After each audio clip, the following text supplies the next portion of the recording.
साल 2004 में मनमोहन सिंह देश के प्रधानमंत्री बने तो साल 2014 तक वो देश के प्रधानमंत्री बने रहे।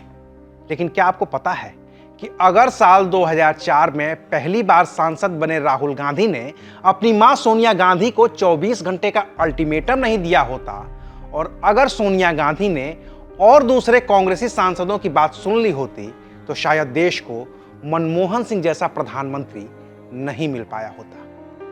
क्या है एक्सीडेंटल प्राइम मिनिस्टर कहे जाने वाले डॉक्टर मनमोहन सिंह के प्रधानमंत्री बनने की पूरी कहानी, बताएंगे विस्तार से। नमस्कार, मैं हूं अविनाश और आप देख रहे हैं एबीपी लाइव। 2004 के लोकसभा चुनाव के वक्त कांग्रेस की राष्ट्रीय अध्यक्ष थी सोनिया गांधी। इससे पहले के 1999 वाले लोकसभा चुनाव के दरमियान ही उनके विदेशी मूल का मुद्दा उछल चुका था और विदेशी मूल के मुद्दे पर ही शरद पवार, पीए संगमा और तारिक अनवर को पार्टी से बाहर निकाला जा चुका था। इसके बाद उनकी अपनी नई पार्टी बनी थी, एनसीपी। तो साल 2004 में भी सोनिया गांधी के विदेशी मूल का मुद्दा उठना स्वाभाविक ही था। फर्क सिर्फ इतना था कि यह मुद्दा कांग्रेस के अंदर नहीं बल्कि बाहर उठना था। हालांकि इसकी नौबत तब आती जब कांग्रेस के पास इतनी सीटें होती कि प्रधानमंत्री कांग्रेस की पार्टी से हो।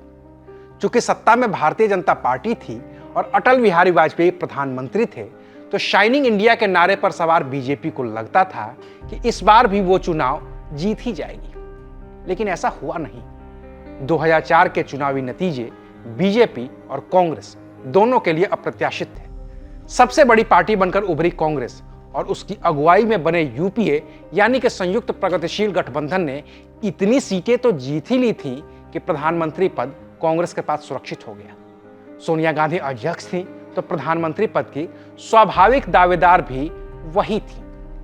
लेकिन विपक्ष की नेता सुषमा स्वराज ने कहा कि अगर सोनिया गांधी प्रधानमंत्री बन जाती हैं तो वो अपना सिर मुंडा लेंगी। अब विपक्ष का काम है विरोध करना, तो सुषमा स्वराज के विरोध को न तो सोनिया गांधी ने तवज्जो दी और न ही किसी दूसरे कांग्रेसी ने। पूरी कांग्रेस एक सुर में चाहती थी कि सोनिया गांधी ही प्रधानमंत्री बने। लेकिन एक ऐसा भी सांसद था जो चाहता था कि चाहे जो भी हो जाए, सोनिया गांधी को प्रधानमंत्री नहीं बनना चाहिए। और यह सांसद कोई और नहीं बल्कि सोनिया गांधी के बेटे राहुल गांधी थे। उन्हें डर था कि अगर सोनिया गांधी प्रधानमंत्री बनती हैं तो उन्हें भी उनकी दादी इंदिरा गांधी और पिता राजीव गांधी की तरह मार दिया जाएगा। लिहाजा राहुल अड़ गए कि मां सोनिया गांधी प्रधानमंत्री नहीं बनेंगी। कद्दावर कांग्रेसी नेता और मनमोहन सरकार में विदेश मंत्री रहे नटवर सिंह के मुताबिक राहुल गांधी ने सोनिया गांधी को 24 घंटे का वक्त दिया और कहा कि आप तय करिए कि क्या करना है। सोनिया सब कुछ कर सकती थी, लेकिन अपने बेटे की बात को कैसे काट सकती थी? लेकिन उम्मीदें भी तो उन्हीं से थी। ऐसे में 13 मई 2004 को ही आए नतीजे के बाद 17 मई तक यह तय नहीं हो पाया कि प्रधानमंत्री कौन होगा। 18 मई की सुबह सोनिया गांधी ने अपने दोनों बच्चों राहुल और प्रियंका के साथ अपने पति राजीव गांधी की समाधि पर फूल चढ़ाए और उसी दिन शाम को संसद के सेंट्रल हॉल में कांग्रेस के सभी 145 सांसदों की बैठक बुलाई। इस बैठक में बतौर कांग्रेस अध्यक्ष सोनिया गांधी ने कहा, मेरा लक्ष्य कभी भी प्रधानमंत्री बनना नहीं रहा है। मैं हमेशा सोचती थी कि अगर कभी उस स्थिति में आई तो अपनी अंतरात्मा की आवाज सुनूंगी। आज वो आवाज कहती है कि मैं पूरी विनम्रता के साथ ये पद स्वीकार ना करूं।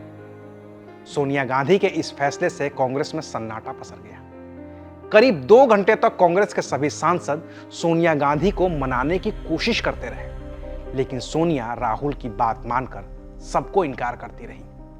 ऐसे में फिर से तय नहीं हो पाया कि प्रधानमंत्री कौन होगा और तब सोनिया गांधी ने मनमोहन सिंह के नाम का प्रस्ताव रखा।